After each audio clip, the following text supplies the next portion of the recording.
The arrival of the portable electronic keyboard made so many things possible. Not the least was the creation of instruments like the one featured in our in-depth Kmise 61-key portable electronic keyboard review. The portable keyboard arrived in a strange way.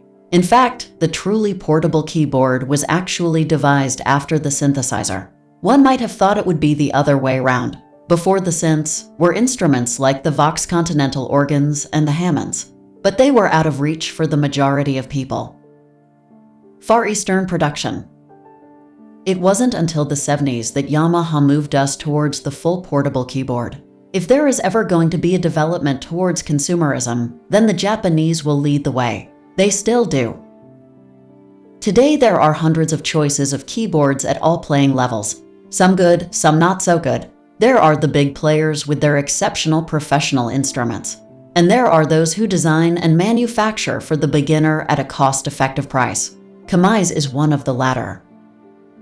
But not being Yamaha, Korg, Roland, Casio, or Kawai, we don't know so much about them. So who are they? Kmise. Based in Shenzhen, China, Kmise Miaoyan is an established manufacturer of musical instruments. Better known possibly for their mandolins, ukuleles, and guitars, they have a wide range of attractively priced instruments. They are well known in certain locations for producing good quality at a cost-effective price. So let's take a look and see if this keyboard measures up. Overview. This is a full 61-key portable keyboard piano. It features standard, although not full-size, keys and a wide array of built-in sounds and demo songs. It is built to be user-friendly and has an LCD screen that delivers current performance information. The control panel looks a little daunting at first, but is quite simple once you know your way around it. We shall look at that a little later. Some nice additions. There is a record and playback facility, and you are provided with a microphone. You can therefore record what you are doing, including any vocals, and play them back later. It has built-in speakers, but also comes with a headphone socket. This allows you to practice in private, as the connection of the phones will mute the speakers. These are some useful additions to what is a good-sized keyboard. Let's take a closer look. The build.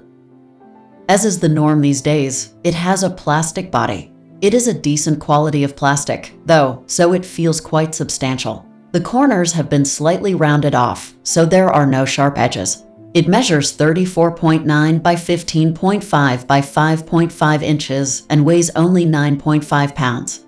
It is, therefore, very lightweight and easy to carry around. There are 61 standard, not full-size keys. It is a velocity keyboard. Therefore, it will recognize how hard you strike the keys and react accordingly. The keys are not weighted. The built-in speakers are located at each end, and there is an LCD and control panel placed centrally. It will run off either a mains supply or by using 6Ah batteries, which are not supplied. Useful inclusions. This keyboard is supplied with a very basic level of microphone. Not the highest quality of mic you will come across, but a useful addition you don't often find. You can use the mic to record your performances for playback. The input is on the rear, as is the socket for headphones. When you plug in the headphones, the speakers will mute, thus giving you total privacy. The headphones are not provided. A reasonable build quality, with one big plus point being how lightweight it is. The sounds.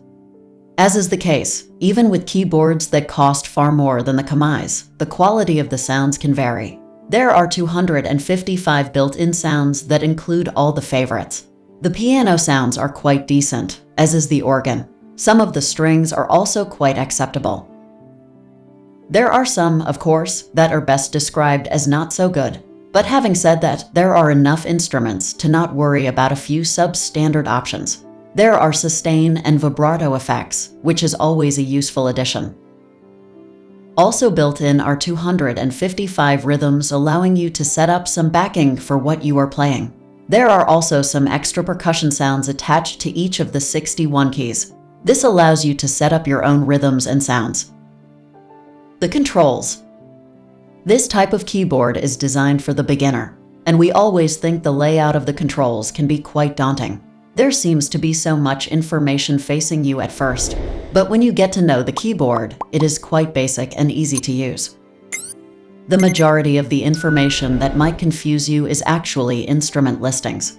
The rest of the controls are push buttons and clearly labeled. The LCD screen takes center stage, giving you the current status of the keyboard and other programmable options. Mix and match. Some of the most used are well placed, like the master volume. There is also an accompaniment volume. This is a plus point as it allows you to set separate volume levels and balance them accordingly.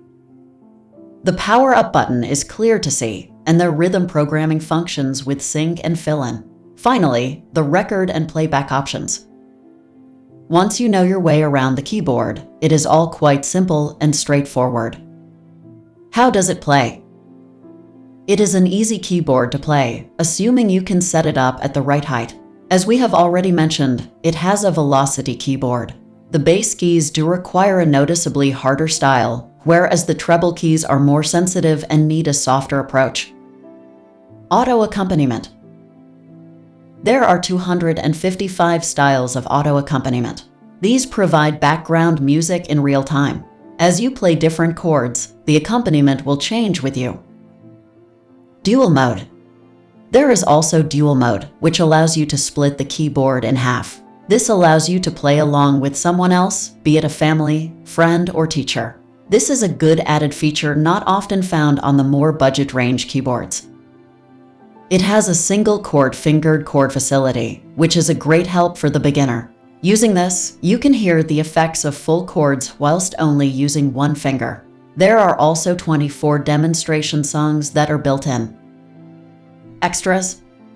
There is a built-in tutorial mode provided by Kmise. This has been developed for the complete beginner to allow them to start creating music quickly. This is a budget range keyboard and, as such, might lack some of the finer additions more expensive keyboards have. But we think it represents good value for money for the young player and beginner. Pros. Nicely made with decent materials and pleasant design. Very lightweight and simple to carry around with you. 61 velocity keys.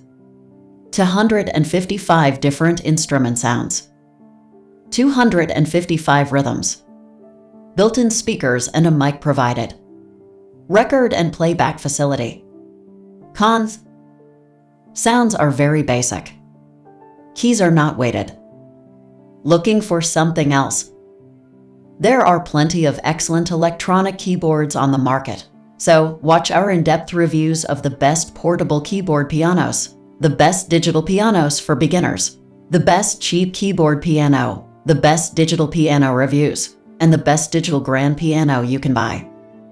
Also, take a look at our reviews of the best Kawai digital piano, the best Yamaha digital piano reviews, the best digital pianos under $500, and the best keyboard synthesizer currently on the market.